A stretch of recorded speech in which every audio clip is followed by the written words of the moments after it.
आपको हम पढ़ा रहे थे फ्रैक्शनल हाफ पीरियड जोन। देखना बोर्ड पे है, इतने ही रीजन में लिखेंगे।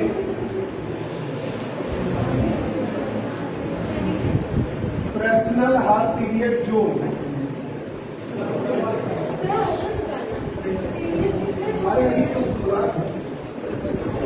अभी 2 शॉट हुए ना, उसमें 2 शॉट और है इसमें, एक नहीं छोड़ना।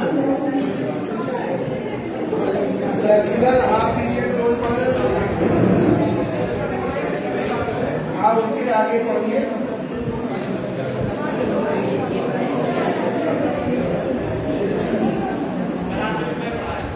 कल वाला हमने पोलराइजेशन में पढ़ाया, एक और पढ़ाएंगे बाइक्वार्ड्स पोलराइजेशन। ये सुनो, फिर एक टॉपिक और पढ़ाएंगे जोन मैटर वाला, ठीक है। ये 2 टॉपिक हम पढ़ाएंगे अभी बाद में, पर वो पेज को कहाँ, वो तो पोलराइजेशन के हाँ। अच्छा, उसके आगे लिख दिया तो उसके ऊपर हेडिंग डाल दो पोलराइजेशन, हिंदी में लिखो पोलराइजेशन का ये टॉपिक है। आप लिखो इधर, लिख दो उसमें पोलराइजेशन का टॉपिक है। फ्रैक्शनल हाफ पीरियड जोन,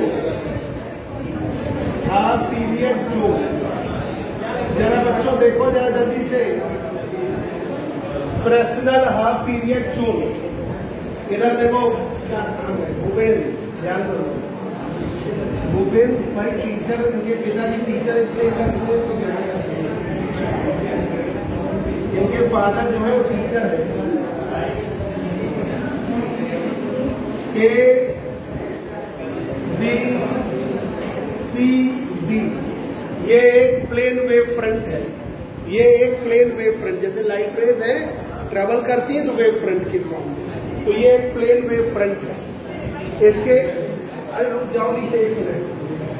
इस प्लेन वेव फ्रंट के सेंटर से आपका एक कॉन्सेंट्रिक सर्किल हमने M1 बनाया, एक कॉन्सेंट्रिक सर्किल M2 बनाया, एक कॉन्सेंट्रिक सर्किल M3 बनाया, M4 बनाया, M5 बनाया।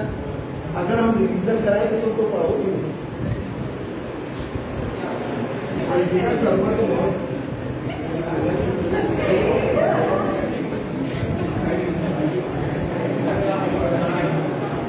और एक और कॉन्सेंट्रिक सर्किल, हाँ इसका शास्त्री तो बहुत परेशान कर रहे हैं।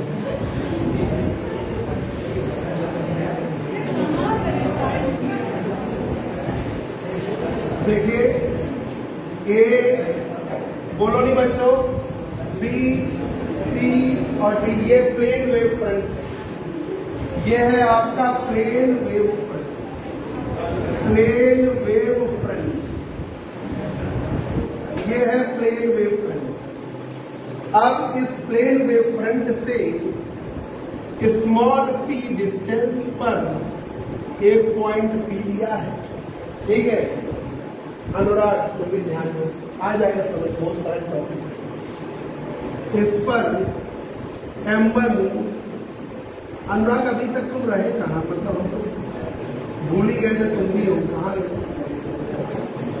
कहाँ घर से आई नहीं थे भाई। सभी बच्चे, जो बच्चों ने अभी तक वो नहीं लगवाई है कोविशील्ड या कोवैक्सीन वैक्सीनेशन नहीं करवाया, करवा ले, ठीक है। तो हाँ, वो सब बुक हो रहा है,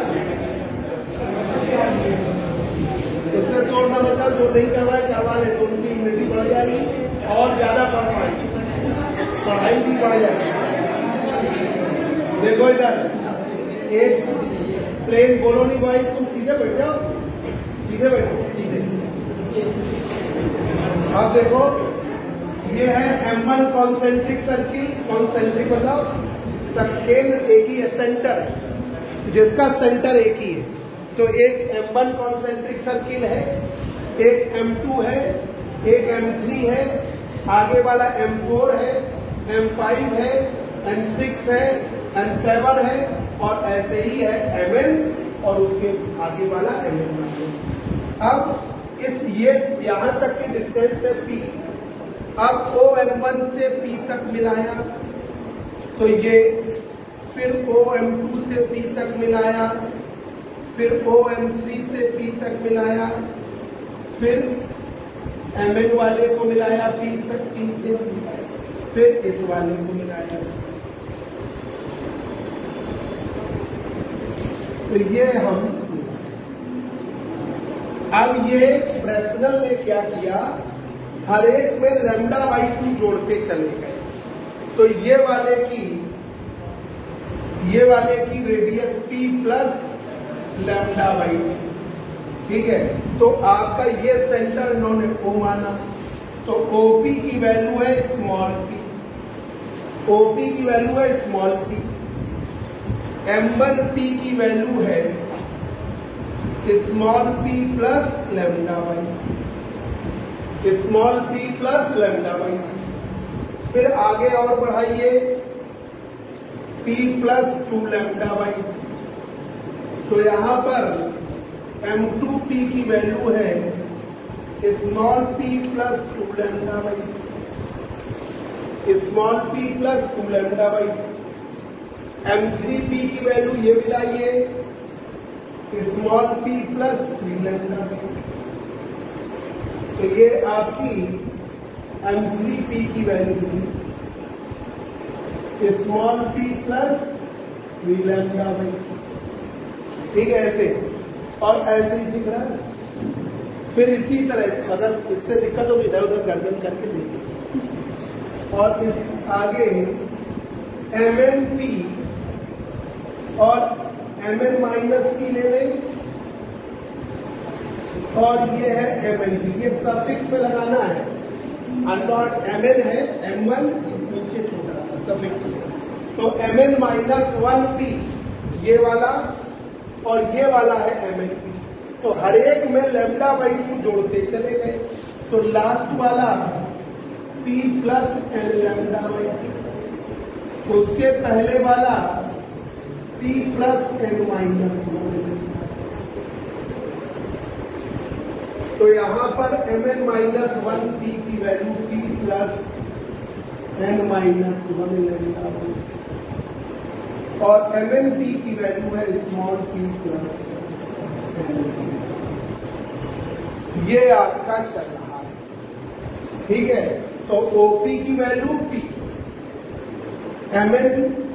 M1P की वैल्यू λ/2 जोड़, ठीक है। M2P की वैल्यू फिर λ/2 जोड़ दो, 2λ/2, लैम्डा मत करना, 2λ/2। M3P की वैल्यू P प्लस 3λ/2, चलते चले जाओ n तक गए। MnP की वैल्यू P प्लस N λ/2, ठीक है। और Mn-1P की value small p plus N-1 λ/2। अब जरा देखिए, ये पहले कॉन्सेंट्रिक सर्किल का एरिया M1 का एरिया कहलाता है फर्स्ट हाफ पीरियड को, M1 और M2 के बीच का एरिया सेकेंड हाफ पीरियड को, M2 और M3 के बीच का एरिया थर्ड हाफ पीरियड को, M3 और M4 के बीच का एरिया फोर्थ हाफ पीरियड को, और NH और N-1 के बीच का एरिया, NH और N-1 के बीच का एरिया, ये क्या है, nth हाफ पीरियड। ये है आपका nth half period, nth half period. अंश का शास्त्रीय एरिया बताओ, बिना देखिए, नहीं वो तो सबका है, इसका सिर्फ एरिया है pi p lambda 2n-1 lambda square by, ये इसका एरिया, ठीक है। सबका जो लैम्डा स्क्वायर बाई 2 आप इग्नोर कर दोगे तो n गायब हो जाएगा, तो सबका एक एवरेज आ जाएगा, वो हो जाएगा p। इसका एरिया लास्ट टाइम हमने निकलवा दिया, पाई p lambda 2n-1 lambda square by 4, ये लैम्डा स्क्वायर बाई 4, ठीक है। अब हम चाह रहे हैं इस nth कॉन्सेंट्रिक सर्किल से P पॉइंट तक की एवरेज डिस्टेंस लिखे। एवरेज डिस्टेंस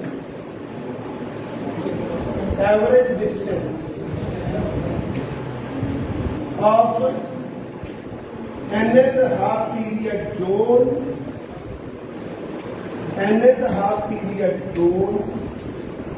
टू पॉइंट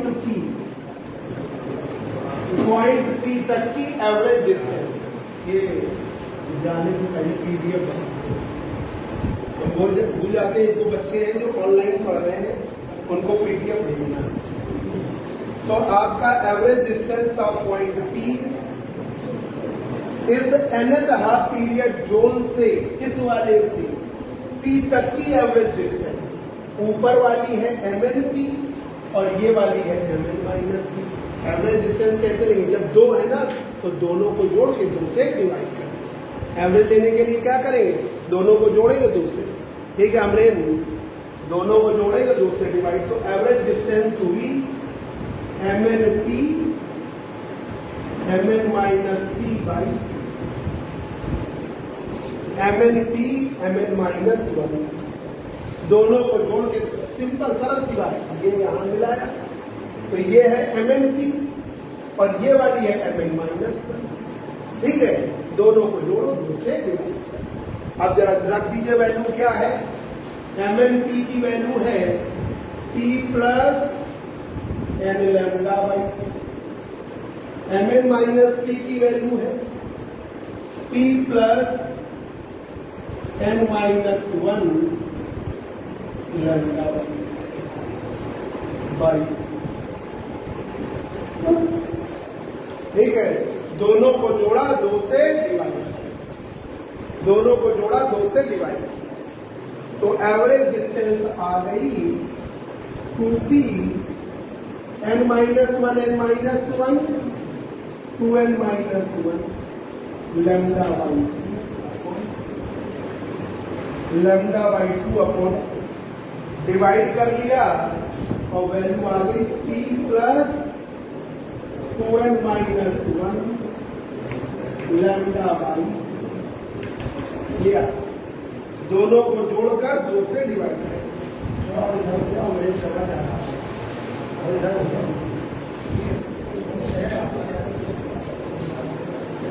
इधर सहायक का स्टूडेंट है भाई, इसे ध्यान रखना पड़ेगा।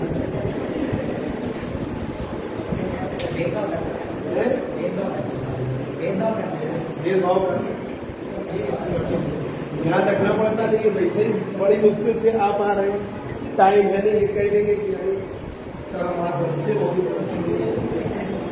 हेलो कहाँ पे? अरे तो वो नंबर उसने भेजा नहीं, अनुभव को कह दे रहे हैं। तो आप कहाँ पे पढ़ेंगे?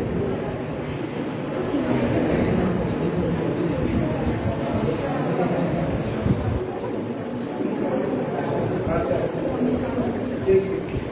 मतलब वो क्लासिंग पे खड़े हैं ना,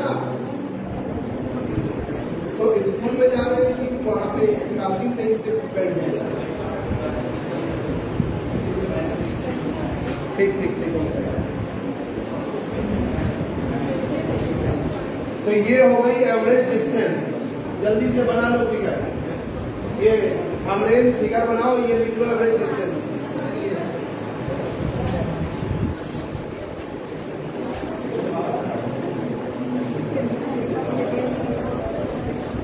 अब देखिए एवरेज डिस्टेंस हो गई, एवरेज डिस्टेंस हो गई।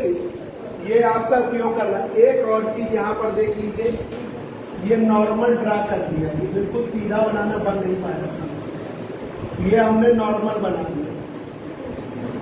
नॉर्मल ये एंगल है थीटा,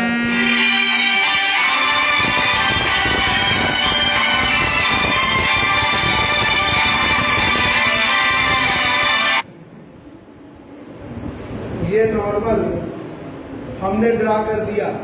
नॉर्मल से इनके बीच का एंगल है थीटा एन, इनसे बीच का एंगल है थीटा एन। तो ये वाला 1 plus cos theta n obliquely factor है। क्या कह रहा था? Obliquely factor. ये पहले नोट कर लो, इधर लिख दे रहे हैं ऑब्लिकली फैक्टर या ऑब्लिक फैक्टर।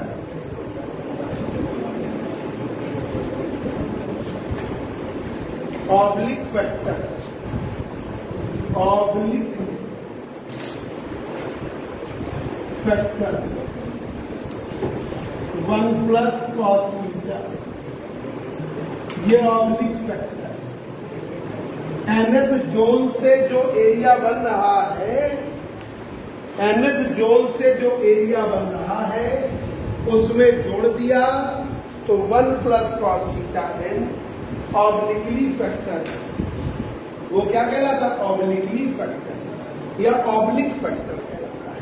कि भाई जैसे नॉर्मल बनाया, ये नॉर्मल ये बनाया, ये जा रहा है nth जो उसके बीच का एंगल, वो कहलाता है ऑब्लिक फैक्टर।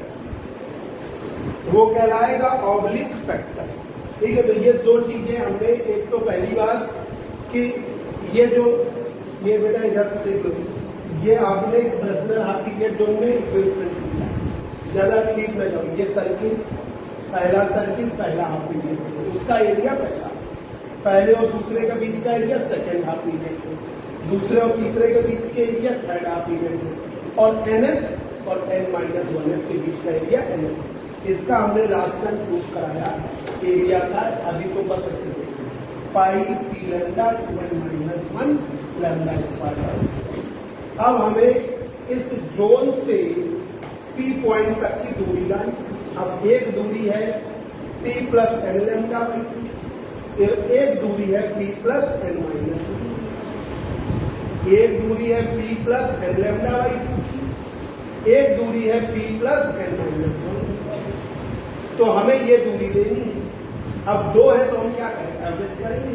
तो हमने दोनों को जोड़कर 2 से डिवाइड किया, तो P plus n lambda by 2, P plus n-1 lambda by 2, दोनों को जोड़ दिया तो ये हो गया 2P plus 2n-1 lambda by 2, divide कर दिया P plus 2n-1 lambda by 2। ये हो गई एवरेज डिस्टेंस, ये हो गई एवरेज डिस्टेंस। ठीक है, अब ऑब्लिक फैक्टर हमने एक याद कराया, 1 plus cos theta. Oblique factor क्या है? 1 प्लस कॉस थीटा। लिख लो जल्दी से, इधर वाला नोट कर लिया, ये जल्दी करें। अब हम इसमें रिजल्टेंट एम्पलीट्यूड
आप देखिए रिजल्टेंट एम्पलीट्यूड इस वेवफ्रंट के कारण, इस nth हाफ पीरियड जोन के कारण रिजल्टेंट एम्पलीट्यूड। तो लिखो, हेडिंग डालो, ये अलग से शॉर्ट क्वेश्चन है और पूरा चल रहा है लॉन्ग में। Resultant amplitude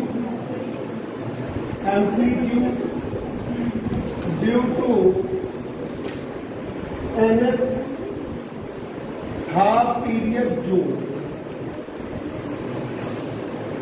resultant amplitude due to nth half period zone, resultant amplitude nth half period zone के कारण,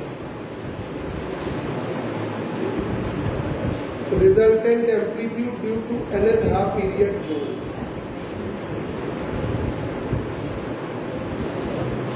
nth हाफ पीरियड जोन के कारण resultant amplitude.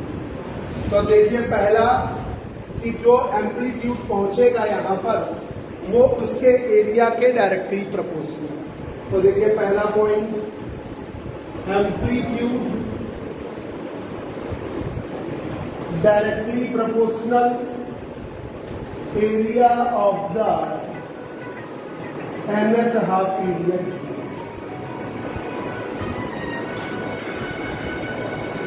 Directly proportional area of the nth half period zone.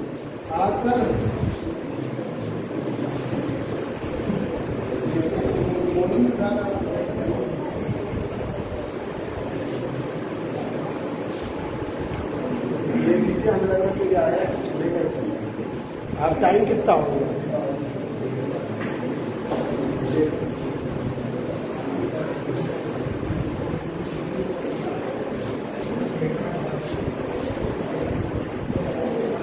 Amplitude directly proportional है area की, amplitude directly proportional है area की। तो आपका एम्पलीट्यूड हमने RL से दिखाया और डायरेक्टली प्रोपोर्शनल है एरिया, देखो A की, डायरेक्टली प्रोपोर्शनल एरिया की, RL directly proportional area.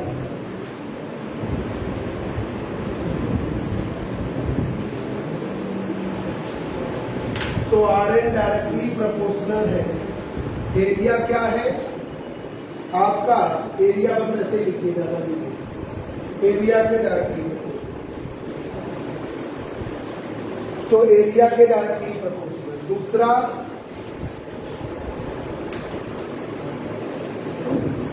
Amplitude directly proportional है obliquely factor. Amplitude directly proportional है ऑब्लिकली फैक्टर या ऑब्लिक फैक्टर कहलाता है। तो RN डायरेक्टली प्रोपोर्शनल है oblique factor 1 plus cos theta है, 1 प्लस कॉस थीटा है। तीसरा,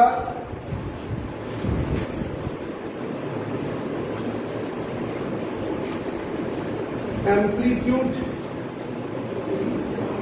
इनवर्सली प्रोपोर्शनल है, एम्पलीट्यूड इनवर्सली, बोलो नहीं बच्चों, एवरेज डिस्टेंस की। एम्पलीट्यूड इनवर्सली प्रोपोर्शनल है एवरेज डिस्टेंस, एवरेज डिस्टेंस। तो RN इनवर्सली प्रोपोर्शनल है, एवरेज डिस्टेंस कितनी है देखो जरा, क्या है देखो, P plus 2n minus 1 lambda 1, ये तीसरी चीज। तो एम्पलीट्यूड डायरेक्टली प्रोपोर्शनल है इसके एरिया के, ठीक है, जो एरिया होगा उसके directly proportional. Amplitude directly proportional obliquely factor के 1 प्लस कॉस थीटा है। एम्पलीट्यूड एवरेज डिस्टेंस के इनवर्सली प्रोपोर्शनल, जो इसका एवरेज डिस्टेंस है वो आपको निकलवा दिया, p plus 2n minus 1 lambda by उसके इनवर्स। अब देखिए रिजल्टेंट एम्पलीट्यूड क्या बनेगा। अब हम इस फिगर को रफ कर दें। अब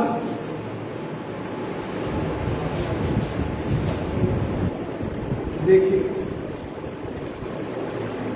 सबको मिलाइए, first second third fourth and so on, सबको मिलाइए।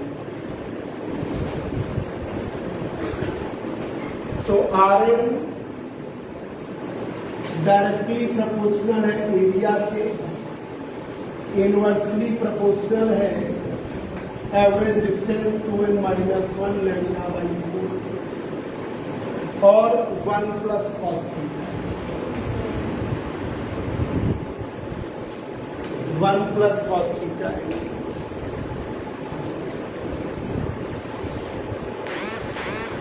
अब एरिया की वैल्यू रखी, Rn एरिया है आपका p प्लस एरिया है pi p lambda 2n minus 1 lambda square by average distance है p प्लस 2n माइनस 1 और ये है 1 प्लस कॉस, 1 प्लस कॉस। अब यहां पर लैम्डा बाहर ले लिया, तो लैम्डा जब बाहर लिया तो pi lambda p plus 2n minus 1 lambda p plus 2n minus 1 plus cos theta. हाँ, तो अच्छा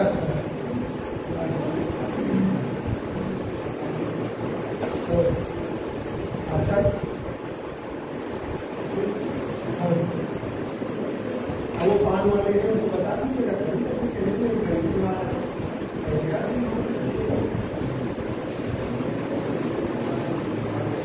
खाली रहेगी, कोई दिक्कत नहीं, कोई दिक्कत नहीं। हाँ फिर आप समझ लीजिए, ठीक है।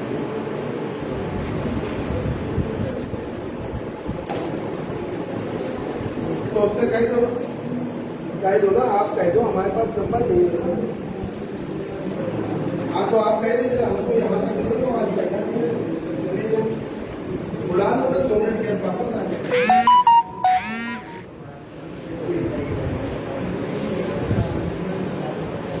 इससे ये कट गया, तो Rn डायरेक्टली प्रोपोर्शनल पाई लूंगा 1 plus cos theta, 1 plus cos theta. ये आपका डायरेक्टली बराबर का सही नहीं है।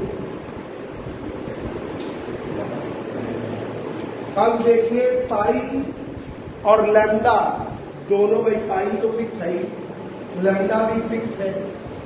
अब ये है थीटा एम, ये डिपेंड करेगा कॉस थीटा, ये डिपेंड करेगा कॉस थीटा। Rn डिपेंड करेगा कॉस थीटा एम का। तो थीटा एम जब बढ़ेगा तो कॉस की वैल्यू घटेगी, ठीक है। कॉस में तो उल्टा चलता है ना, कॉस 0 की वैल्यू ज्यादा है, ठीक है, तो वो वैल्यू आपकी घटती है। हाँ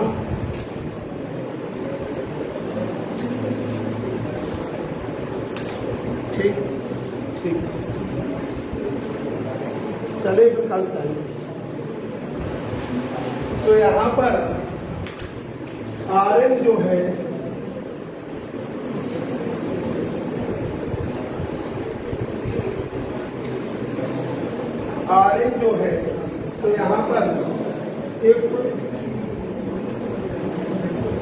थीटा एन इंक्रीजेस,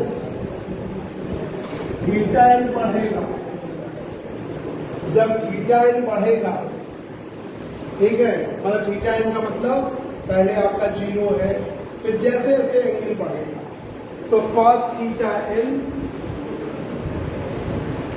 घटेगा, डिक्रीज करेगा। तो एम्पलीट्यूड आपका आर एन डिक्रीज करेगा। भाई वो तो डायरेक्टली इससे ही है। तो आपका एम्पलीट्यूड डिक्रीज करेगा जैसे जैसे थीटा एन इंक्रीज करेगा। Amplitude decreases as theta n increase. भाई उल्टा चल रहा है कि भाई ऐसे है ना कि आपने पहले देखा ये वाला जो मिला है तो कम एरिया है, फिर और मिला है, और तिरछा हुआ, फिर और तिरछा। तो जैसे जैसे साइड पे जा रहे हैं तो एंगल बढ़ता चला जा रहा है। तो एंगल बढ़ रहा है, तो एंगल के बढ़ने पर बेटा बात करके टाइम की वेस्ट करें, ध्यान होता करने पर। सिंपली बिल्कुल सरल चीज है। जैसे ये वेव फ्रंट है, ये वाला वेव फ्रंट नहीं समझा पूछ लो, पर आप उधर बात करके टाइम मत वेस्ट करो। जैसे आपका बिल्कुल ऐसे वेव फ्रंट मानो, अब यहाँ पे सर्किल है ये, ठीक है। अब इस सर्किल से लाइन मिलाओगे तो एंगल छोटा है, ऊपर वाले पे जाओगे और एंगल बढ़ेगा, और ऊपर जाओगे तो मतलब जैसे जैसे बाहर की तरफ जाओगे वैसे वैसे एंगल बढ़ते चले जाएंगे। थीटा एन आपका इंक्रीज करता चला जाएगा जैसे जैसे आप बाहर की तरफ जाएंगे, जैसे जैसे जोन बढ़ेगा। पर कॉस में उल्टा चलता है, एंगल बढ़ेगा तो कॉस की वैल्यू घटेगी। तो ऑब्वियसली कॉस होने की वजह से आर एन आपका घटेगा।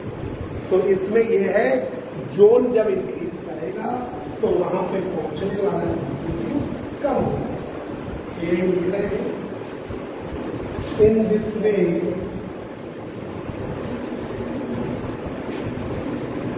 Amplitude decreases as amplitude decreases as zone increases. Amplitude decreases as zone increases. Amplitude घटेगा जैसे जैसे जोन बढ़ेगा, जैसे जैसे जोन बढ़ेगा। अब आइए, ये शॉर्ट क्वेश्चन हो गया। ये क्वेश्चन लिख के आता है कि प्रूव करिए कि जोन जो है फ्रेस्नेल हाफ पीरियड जोन के द्वारा जैसे जैसे जोन बढ़ता जाता है पॉइंट पर पहुंचने वाला एम्पलीट्यूड रहता। मतलब पहले जोन के द्वारा आपको ज्यादा एरिया मिलेगा, दूसरे से कम, तीसरे से और कम, चौथे से और कम। तो मतलब पहला जोन ज्यादा लाइट का एम्पलीट्यूड पहुंचाएगा, दूसरा जोन थोड़ा सा कम, तीसरा जोन और कम, चौथा जोन और कम। तो जैसे जैसे जोन बढ़ रहे हैं आपके बाहर की तरफ पॉइंट पर पहुंचने वाले एम्पलीट्यूड उनके घटते हैं। ये आपको प्रूव करना, ये एक important, most important short question. अब हमको पूरे फ्रेस्नेल हाफ पीरियड जोन के द्वारा पी पॉइंट पर पहुंचने वाला एम्पलीट्यूड निकालना है। तो हेडिंग डालिए resultant amplitude due to whole wave front.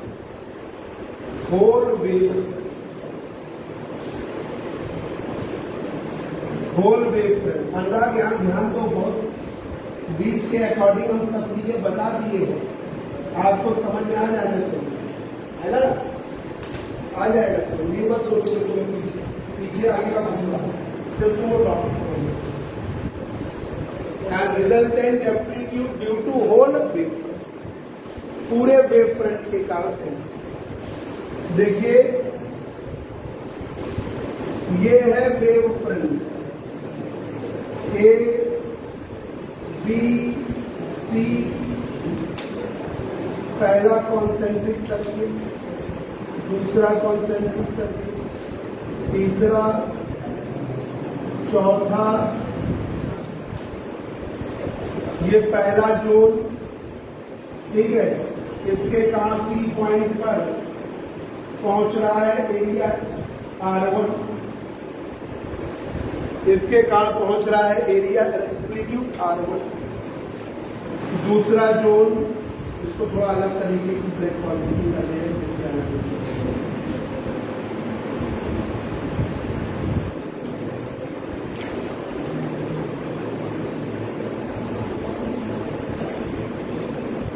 ये वाले जोन के कारण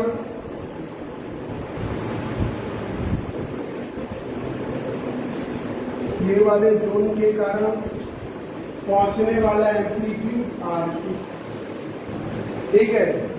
फिर ये वाले जोन के कारण पहुंचने वाला एम्पलीट्यूड R3, ठीक है। फिर ये वाले जोन के कारण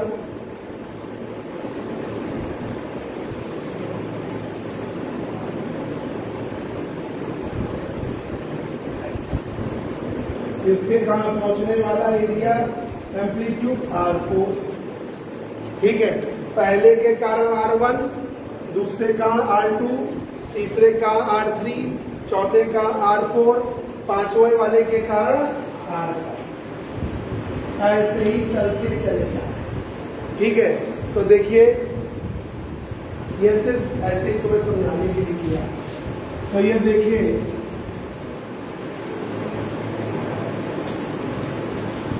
जरूरी नहीं फिगर, ये फिगर की कोई असर से समझने के लिए।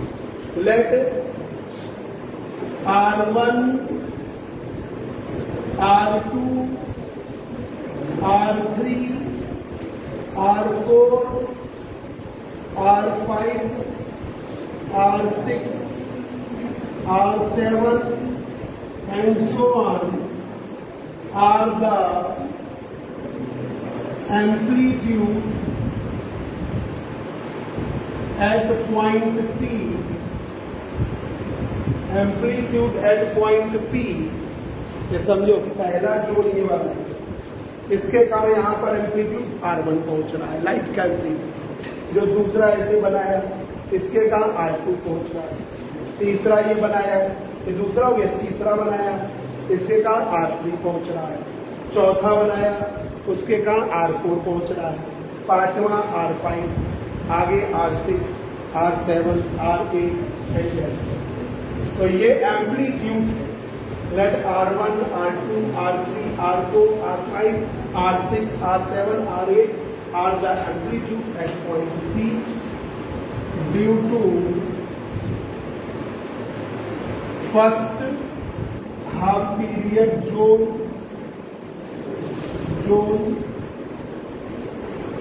second half period zone, third half period zone, ठीक है। फोर्थ, फिफ्थ, ठीक है, सिक्स्थ एंड हाफ पीरियड।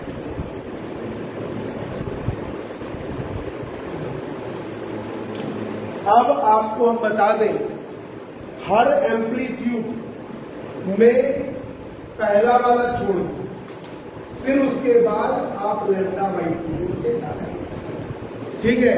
पहला वाला छोड़ के हर एक में आप लैम्डा बाई 2 जोड़ते जा रहे हैं, और लैम्डा बाई 2 जोड़ने से अपोजिट फेज आता जाता है। जैसे R1 ये है, इसमें पाथ डिफरेंस 0 है, मतलब लैम्डा बाई 2 नहीं। R2 जब पहुंचेगा तो लैम्डा बाई 2 का पाथ डिफरेंस आ गया, ठीक है। R3 पहुंचा तो उसमें 3 लैम्डा बाई 2 का पाथ डिफरेंस, 2 लैम्डा बाई 2 का पाथ डिफरेंस आ गया। 2 लैम्डा बाई 2 जोड़ते जा रहे हैं। R4 पहुंचा, आपका 3 लैम्डा बाई 2 का पाथ डिफरेंस आ गया। R5 पहुंचा, 4 लैम्डा बाई 2।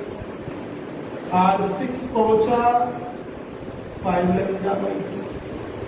R7 पहुंचा, 6 लैम्डा बाई 2, R8 पहुंचा 7 लैम्डा बाई 2, R9 पहुंच रहा है उसके लिए 8 लैम्डा का पाथ डिफरेंस आता जा रहा है। हर में हम लैम्डा बाई 2 जोड़ रहे हैं। तो जो ये जो बीच वाला है वो तो पूरा पहुंचा रहा है, तो वो तो R1 हो गया, उसमें कोई अंतर नहीं किया। फिर जो नेक्स्ट वाला है वो लैम्डा बाई 2 लेके आ रहा है पाथ डिफरेंस, उसके नेक्स्ट वाला 3 लैम्डा बाई 2, उसके 2 लैम्डा बाई 2, फिर उसके आगे वाला 3 लैम्डा बाई 2 जोड़ते जाओ बस। तो यहाँ पर R1 0 के कारण, R2 लैम्डा बाई 2 के कारण, R3 2 लैम्डा बाई 2 के कारण, R3 3 लैम्डा बाई 2 के कारण, R4 3 lambda, R5 4 lambda by 2 हम ऐड करते चले जा रहे हैं। ये हमारा कॉन्सेप्ट बताइए। और आप ये देखिए कि जब लैम्डा बाई 2 है, 3 लैम्डा बाई 2 है, 5 लैम्डा बाई 2 है, 7 लैम्डा बाई 2 है, तो ऑड है इनका लैम्डा। और इस स्थिति में फेज डिफरेंस एक फॉर्मूला सबको लर्न होगा, जो नहीं लर्न कर पाए तो आज लर्न कर लेना, नहीं तो ऑप्टिक्स में चक्कर खा खा के गिरोगे अगर नहीं पढ़े। अभी भी जाग जाइए। Phase difference 2 pi by lambda into path difference. BSc part 2 में वैसे भी थोड़ा पार्ट 2 में फिजिक्स नहीं समझ, क्योंकि जो भी तीनों सालों का जो भी टफ है वो पार्ट 2 में ही है। पार्ट 1 में कोई ऐसी चीजें नहीं है जो आपको ना समझ में आए, और न पार्ट 3 सरल है, क्योंकि पार्ट 3 की सब चीजें सेकेंड ईयर में आ गई। ठीक है। और अगर पेपर भी टफ बन गया तो तुम्हें और हालत, तो आप ये मान के चलिए 3 में एक पेपर तो टफ आ जाएगा, क्योंकि एक पीपीएल वाले जरूर बनाते हैं। इस बार तो पूरा सेकेंड ईयर का पेपर जो आया उसमें कहा गया था यूनिवर्सिटी से कि पेपर सरल बनाना, उन्होंने वो आदत खराब है, उन्होंने टफ ही बनाया। पांडे है इन्हीं की तरीके, अभिषेक पांडे की तरीके। ठीक है। तो वो माने नहीं, वो जानते हो एक पांडे लोगों के लिए कहावत है, 2 साल के बीच में निकल जाओ, पांडवों के बीच में नहीं। तो पांडे बड़े खतरनाक होते, तो वो माने नहीं। उन्होंने जबकि इंस्ट्रक्शन था पूरे बीएससी में जितने भी पेपर आए, फिजिक्स केमिस्ट्री मैथ जो भी पेपर आए, यूनिवर्सिटी का गाइडलाइंस थी कि सरल पेपर बनाओ कोविड, उन्होंने टफ बनाया। ठीक है। ऐसा पूरा दिमाग लगा दिया कि बच्चा अगर पढ़ा भी हुआ है तो कंफ्यूज, उसमें ऐसे जैसे आपको कभी जैसे सही ऑप्शन ढूंढने को मिलता है, जैसे कोई ऑब्जेक्टिव आया उसमें लिखा हुआ है कि इसका ये क्या होगा, अब उसमें क्या इसमें गलत निकालो, 1.5 घंटे में गलत निकालने के लिए ज्यादा आएगा, तो बच्चा एकदम डिस्टर्ब हो गया। ठीक है। तो ये है पार्ट 2 में एक पेपर टफ बनेगा, तो उसके लिए अभी से तैयारी रखिए। सब्जेक्टिव में कोई भी पेपर टफ बन जाता, कोई फर्क नहीं पड़ता। जैसे सब्जेक्टिव में टफ बनेगा तो रिपीट दे देगा। ठीक है। आपको घुमा फिरा के उसमें ज्यादा दिक्कत नहीं होगी। ऑब्जेक्टिव टफ बनता तो फिर दिक्कत हो जाती, क्वेश्चन ज्यादा होते और टाइम भी कम था। तो देखिए ये इसलिए आप लोग इसको विशेष ध्यान दीजिए। ये शुरुआत से पहले टर्म से बता रहे हैं, phase difference 2 pi by lambda into path difference. अब जब आपका पाथ डिफरेंस आप ये रखोगे, ये फेज डिफरेंस जब भी लिया जाता है तो कॉस में लिया जाता है, और आप यहाँ पे जब ये पाथ डिफरेंस रखोगे 2 pi by lambda into lambda by 2, तो ये आएगा पाई, पाई की वैल्यू आएगी पाई, और कॉस पाई का मान आएगा -1। तो यहाँ पर जितना भी रखोगे इन अंडर वाले लैम्डा बाई 2 पर क्या आएगा पाई, पाई अपोजिट फेज है क्योंकि कॉस पाई की value -1। 3 pi by 2, 3 lambda by 2 रखोगे 3 पाई आएगा opposite phase. 5 pi by 2 5 lambda by 2 रखोगे 5 पाई आएगा, कॉस पाई की वैल्यू -1। तो इन सब में विपरीत कला आएगी, अपोजिट फेज आएगा। इन सब में अपोजिट फेज आएगा। किसमें? R2 में R4 में, R6 में, R8 और R1, R3, R5, R7, R9 इनमें देखिए ना 2 से 2 कट गया, लैम्डा से आएगा 2 पाई, cos 2 पाई की वैल्यू +1। आपने रखा 4 λ/2, cos 4 पाई आएगी +1।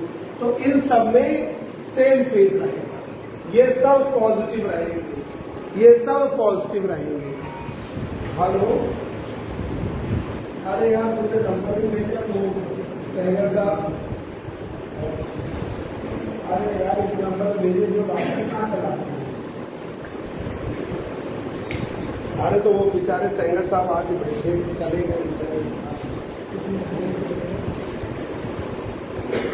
और वो लोग निकल जाते, 9:15 को निकल जाते, तो 9:30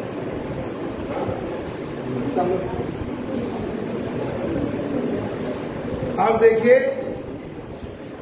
ये वाले में R2, R4, R6, R8 ये विपरीत कलाम है, तो इन सबको माइनस में, और R1, R3, R5 और R7, R9 इनको प्लस। ये सिर्फ समझाने का बेस है, और कोई आपको याद हो जाए कोई फर्क नहीं पड़ता। आपका R1 में 0 का पाथ डिफरेंस, R2 में λ/2 आने पर ये आएगा माइनस cos पाई की वैल्यू पाई आएगी और ये आएगा माइनस, ठीक है। R4 में 3 λ/2 3 पाई आएगा, cos 3 पाई की वैल्यू माइनस, cos 5 पाई की वैल्यू माइनस, 7 पाई की वैल्यू माइनस, और जब आप 0 रखोगे तो cos 0 की वैल्यू +1 से, फिर 2 λ/2 रखोगे तो cos 2 पाई आएगा +1, cos 4 पाई आएगा +1, cos 6 पाई आएगा +1, cos 4 पाई आएगा 8 तो इन पर सब पर प्लस आएगा।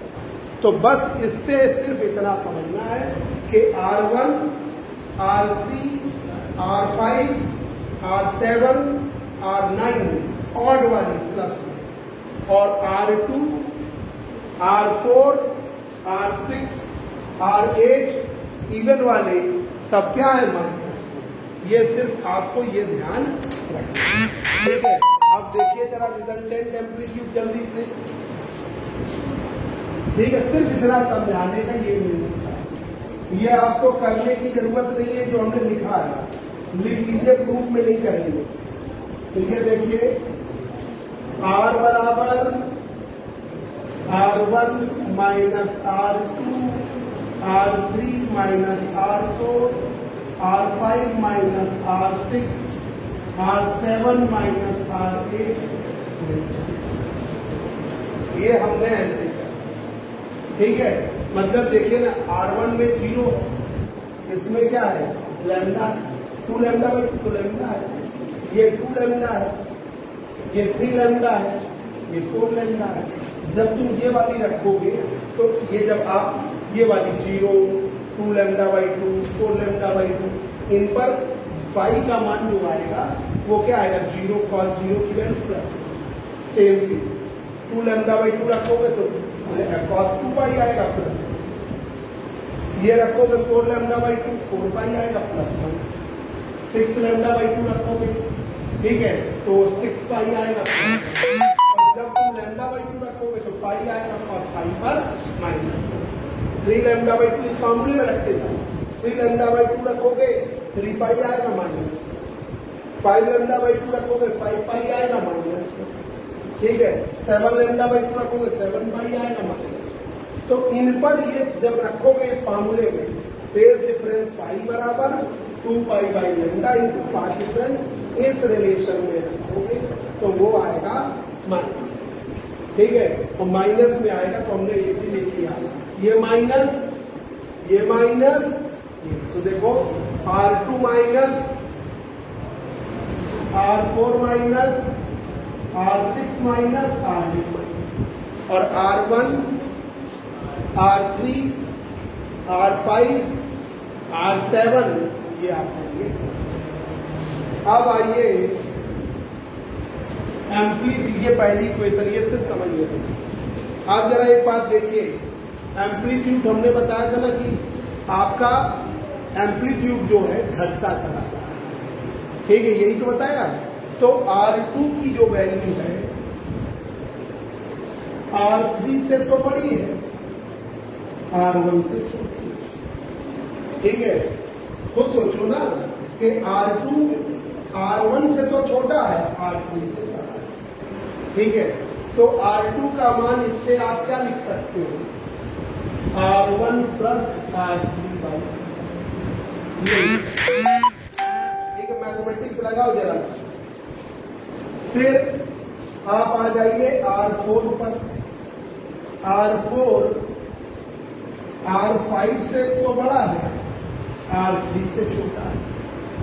R4 जो है अपने आगे पहले वाले से तो कम होगा, आगे वाले से ज्यादा। तो R4 R5 से तो बड़ा है, R3 से छोटा है। हमने अभी क्या बताया कि एम्पलीट्यूड पहले जोन के कारण ज्यादा है, दूसरे से कम। ठीक है, फिर दूसरा वाला तीसरे से ज्यादा, पहले से कम। ठीक है, तीसरा वाला आपका चौथे से ज्यादा है और दूसरे वाला। तो अब हम सिर्फ उनको कर रहे हैं, इसको किया और इसको किया। क्या जरूरत हम सबको करें, इसको और कर लेंगे। R6 इसको लिखते, R4 की वैल्यू एवरेज ले लीजिए, R3 R5 R3 plus R5 R6 R7 से बड़ा है, R5 R6 R7 से बड़ा है, R5। तो R6 की वैल्यू R5 R5 R7। इसी तरह R8 देख लो, मैथमेटिक्स लगाओ बस। R8 देख लो, R9 से तो बड़ा है, R7 से। तो R8 की वैल्यू R7 R9 ऐसे करें। ठीक है, ये हमने मैथमेटिक्स का। ठीक है, ये हमने मैथमेटिक्स। ठीक है,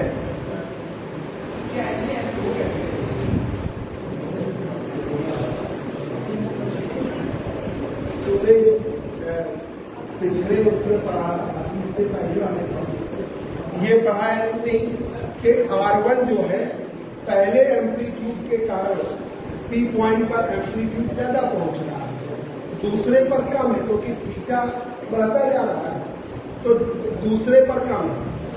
दूसरे में जो है तीसरे से ज्यादा है, पहले से कम है।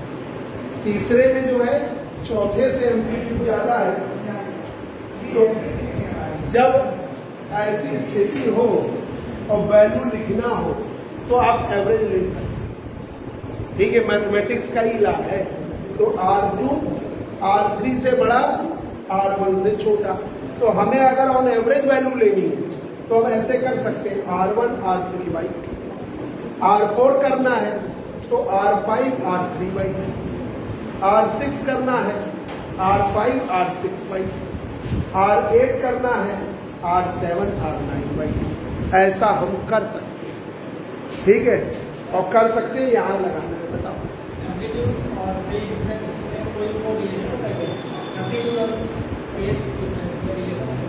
जो फेब्रिक इंटरफेरोमीटर में कल कहा था कि जो फेज डिफरेंस होता है वो एम्पलीट्यूड पर ही एंगल काम करता है। जो फेज डिफरेंस होता है, और ये ऐसे भी तो पढ़ के आ रहा है, I बराबर A1 square A2 square twice A1 into resultant twice A1 into cos. तो ये जो फाई एंगल है वो किसके बीच में, एम्पलीट्यूड के बीच में तो है। तो फेज डिफरेंस के अकॉर्डिंग ही एम्पलीट्यूड। अब यहाँ तक आप लोग जरा समझ के आइएगा, फिर एक बार बताएंगे समझने वाला। ठीक है, ये U46 में सवाल 10 बजे जो पीछे कल सवाल जिन बच्चों का छूटा हुआ है 246 में 10:15 बजे आएंगे सुबह। ठीक है, अब से आज दिमाग लगाने वाला टॉपिक है, थोड़ा समझो जाके।